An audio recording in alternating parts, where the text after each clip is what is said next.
Voici donc une loi. Quelles sont les lois concernant les protections contre le licenciement abusif? Quand un employeur euh, sait que sa travailleuse est une des travailleuses ou sa travailleuse, voilà, une personne est enceinte. Il peut pas, il doit éviter tout, tout licenciement abusif. Donc, voici la première règle d'or au niveau du cadre légal. Un employeur ne peut mettre fin de son propre grief, c'est-à-dire unilatéralement, c'est-à-dire de son propre chef, au contrat. Il ne peut pas mettre fin au contrat dès le moment où il sait que la travailleuse est enceinte. Bon, ça c'est une interdiction formelle. Donc la travailleuse est protégée à ce niveau-là. Euh, donc il ne peut pas mettre fin au contrat de son propre chef parce qu'il il sait que sa travailleuse est enceinte. Ça, c'est la première des choses. La seconde chose, il peut mettre fin au contrat si, bien sûr, le motif est tout autre que celui de euh, qui est tout autre en lien avec, bien sûr, avec la grossesse, voire l'accouchement. Donc si ça n'a rien à voir avec la grossesse ou l'accouchement, bah, bien sûr, euh, l'employeur peut, hum, il peut licencier. Alors, dès le moment où il y a une raison valable, bien sûr qu'il y a un motif valable, parce que s'il n'y a pas de motif, bon, il est dans ses torts. Mais s'il y a un motif valable de licenciement, bien sûr, il est dans ses droits, pour autant qu'il soit dans ses droits. Voilà, donc il peut mettre fin au contrat si le motif est autre qu'une grossesse et c'est à l'employeur bien sûr qui doit prouver le motif et le motif doit être déclaré par écrit et bien sûr donné à la travailleuse. Hein. Bon, si c'est quiconque est licencié doit connaître le motif de licenciement. On ne licencie pas, je veux dire, de manière euh, sans, comment on appelle ça, sans raison valable. Hein. Il faut une raison valable, sinon il y a les juridictions compétentes du tribunal du travail ou voire des syndicats qui peuvent intervenir pour mettre en relief s'il y a bien une, une raison valable ou pas. La raison valable, bien sûr, est du grief du tribunal si la personne passe par un tribunal du travail.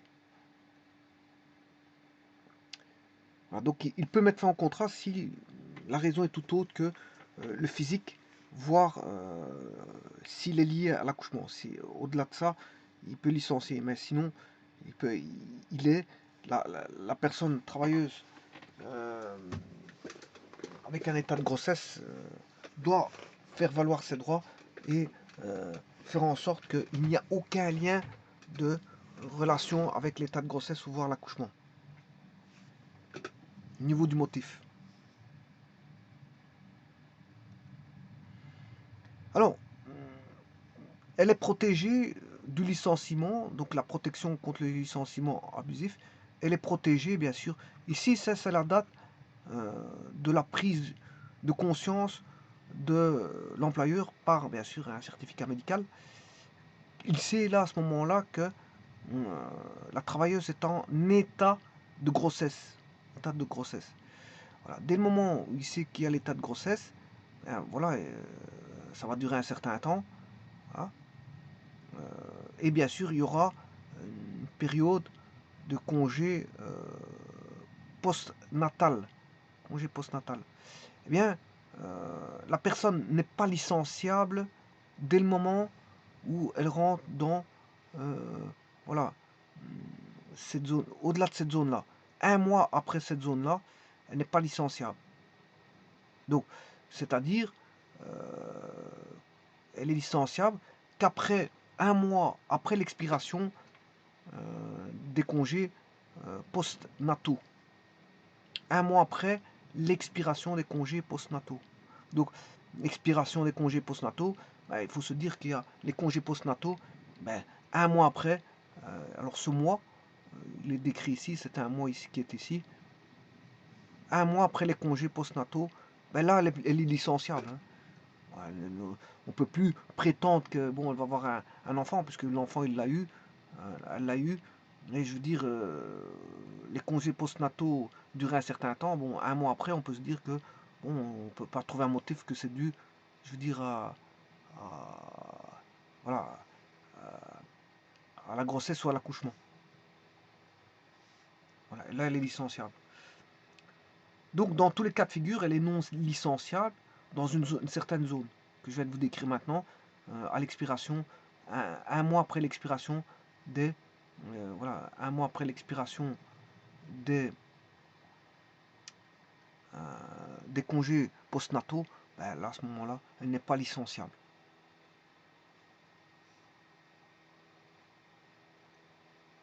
Maintenant, bien sûr, je vous ai dit qu'elle était non licenciable, sauf en cas voilà, euh, sauf autre cas que, que ce qui a trait à un motif physique, voire d'accouchement. Parce qu'elle peut être licenciable si elle fait une faute grave, elle peut être licenciable. Donc, c'est pas parce qu'elle est protégée que la personne travailleuse en état de grossesse ou en congé, enfin, c'est pas parce qu'elle a des protections contre le licenciement qu'elle ne peut pas être licenciée pour un motif grave. Hein. S'il y a un motif grave euh, qui est pris en compte, là, elle peut être licenciée, voilà, dans la zone où elle n'est pas licenciable pour autant que ne pas pouvoir être licenciée, c'est dans le cadre de figure où c'est en relation avec un motif de physique, d'état de grossesse, voire d'accouchement. Mais si, en d'autres cas de figure, elle peut être licenciable dans la zone que je vous ai dit. Alors, elle peut pas, dans le cas voilà, de motif physique et d'accouchement, elle peut pas être licenciable aussi si elle prend ses congés post-nataux. Dans le cas où elle prend ses congés post-nataux, la durée post-natale est de 8 semaines de post-natal, mais elle n'est pas licenciable. Enfin, elle est licenciable, je m'excuse justement, elle est licenciable. Elle peut être licenciée pour un motif bon, qui pourrait avoir lieu, je veux dire, à part après. Bah, elle est licenciable, bien sûr, dans le cas où elle prend ses congés postnataux, euh, dans une zone de 8 semaines, dans une zone, en déant une zone de 8 semaines, un mois après la zone en déant les 8 semaines des congés postnataux. Là, elle peut être licenciée pour un motif, une raison quelconque. Hein. Bon, là, l'employeur ne peut pas, ne peut plus, on peut plus prétendre à ce que l'employeur l'a licencié à cause de son physique ou un motif d'accouchement si on est en dehors de la zone. Donc la loi cadre vraiment des zones dans lesquelles bon, la licenciabilité d'une personne euh, n'a plus rien à voir avec le motif voilà, de grossesse euh, dans une zone prédéterminée. Et voilà, je vous ai donné les deux zones. Euh, c'est chaque fois après euh, un mois. Un mois. Euh, si elle prend ses congés postnataux, c'est un mois après la zone en dehors les 8 semaines euh, de postnatal. Voilà. Mais sinon, en dehors de ça, elle n'est pas licenciable un mois après l'expiration de ses congés postnataux. Maintenant, voyons voir au niveau des indemnités au cas où il y aurait une défaillance, c'est-à-dire un motif qui serait vague et qui ferait en sorte qu'on aurait un licenciement durant la zone. Parce que c'est pas parce qu'elle est protégée qu'il n'y aura pas forcément un licenciement. Toute protection, c'est, je veux dire, les protections sont là pour, je veux dire, protéger au mieux, mais c'est pas pour autant que on est infaillible et que la personne ne sera pas, euh, je veux dire, voilà. Normalement, il faut un motif valable. Mais s'il n'y a pas de motif valable, euh, bien sûr, alors qu'il y a un flou, on ne sait pas pourquoi l'employeur va va licencier, alors que la personne travailleuse en état de grossesse pense que c'est à cause de son motif, que le motif est dû à son état de grossesse, alors que, bon, le motif serait flou, hein. Ici, l'employeur pourrait nier, voilà, à raison ou à tort, il pourrait nier, alors que, bon, il provoquerait voilà, un flou, dans le motif, et dirait que c'est pas à cause de l'état de grossesse. Alors que pour lui, ça pourrait être à cause de l'état de grossesse. Voilà. Donc ça, c'est un flou. Il pourrait créer un flou, voire une raison, voilà, qui serait un motif, bon, que l'employeur lui-même dicterait, voilà, dicterait que la travailleuse, euh, enfin bref, s'il n'y a pas de motif valable, on va dire ça comme ça, on va pas aller par quatre chemins. S'il n'y a pas de motif valable, bon, ben, là, à ce moment-là, euh, l'employeur doit payer sa travailleuse, hein, par des indemnisations. Alors, les indemnisations, ouais, j'oublie chaque fois un N, il y aura de deux types. Le N, à mon avis, le N, je l'ai mal mis. Hein. Il y aura deux indemnisations de deux types. L'indemnisation qui sera une indemnisation forfaitaire, voilà, une indemnisation forfaitaire, mais aussi, euh, bon, qui sera relative à 6 fois, 6 mois, enfin, je veux dire 6 mois, c'est ça que je veux dire, hein, 6 mois euh, de rémunération brute. On aura le droit à 6 mois de rémunération brute. Plus, en plus de ça, comme le motif là, il va venir faire une rupture de contrat, ben, il y aura une indemnisation de rupture de contrat. Donc, il y aura deux indemnisations qui vont venir. L'indemnisation de fin de contrat, due à une rupture de contrat, ça c'est une chose. Mais en plus, une indemnisation forfaitaire qui sera égale à 6 mois de rémunération brute. Et ça, ce sont les indemnisations en cas de motif. S'il n'y a pas de motif valable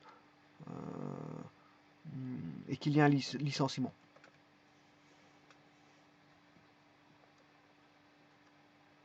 Eh bien, si on va voir les lois maintenant, je vais aller voir les lois. Alors, l'employeur qui occupe une travailleuse enceinte ne peut faire un acte tendant à mettre fin unilatéralement à la relation de travail, je vous l'ai dit, à partir du moment où il a été informé de l'état de grossesse jusqu'à l'expiration d'un délai d'1 mois prenant en cours à la fin du congé postnatal. Ça, je vous l'ai dit, c'est la durée que je vous ai expliqué tout à l'heure.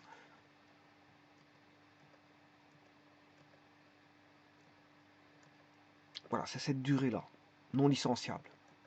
Bien sûr, il y a une seconde durée qui est là, ouais, qui va venir dans un instant.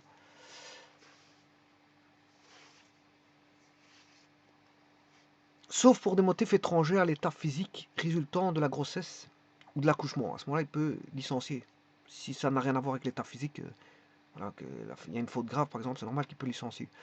Si la travailleuse prend des jours de repos postnatal,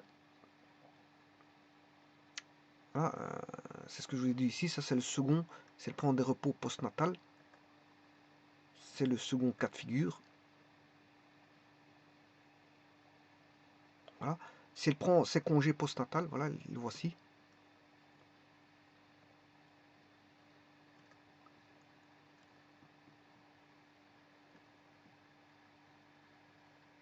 Là, à ce moment-là, je vous ai expliqué ici que bah,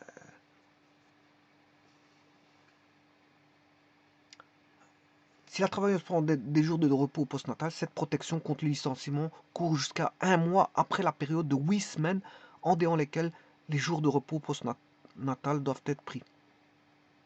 Alors, c'est à l'employeur de prouver qu'il existe des motifs valables de licenciement. À la demande de la travailleuse, bien sûr, l'employeur lui en donne connaissance par écrit. Par écrit. Je vous l'ai dit tout à l'heure, il fallait des écrits pour... elle doit recevoir par écrit un document qui stipule le motif de licenciement. S'il n'y a pas de motif valable de licenciement, à défaut de motif, l'employeur paiera à la travailleuse une indemnité forfaitaire égale à la rémunération brute de 6 mois. Cette indemnité s'ajoute, le cas échéant, aux indemnités dues à la travailleuse en cas de rupture de contrat. Bon, il y a aussi la coparenté, hein. Si je suis dans un autre... la coparenté, c'est la même chose, c'est un petit peu la même chose.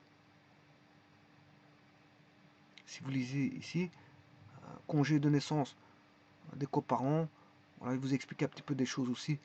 Bon, c'est un petit peu la même chose. Protection contre licenciement, de la coparenté. Voilà, tout est expliqué ici. Et là, vous retrouvez ça bien sûr sur le site emploibelgique.be. Thème jour férié et congé de naissance. Protection contre le licenciement.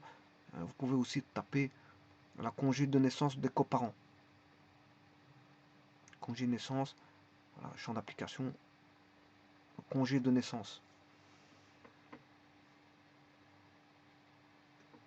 Alors que si je suis dans congé de maternité.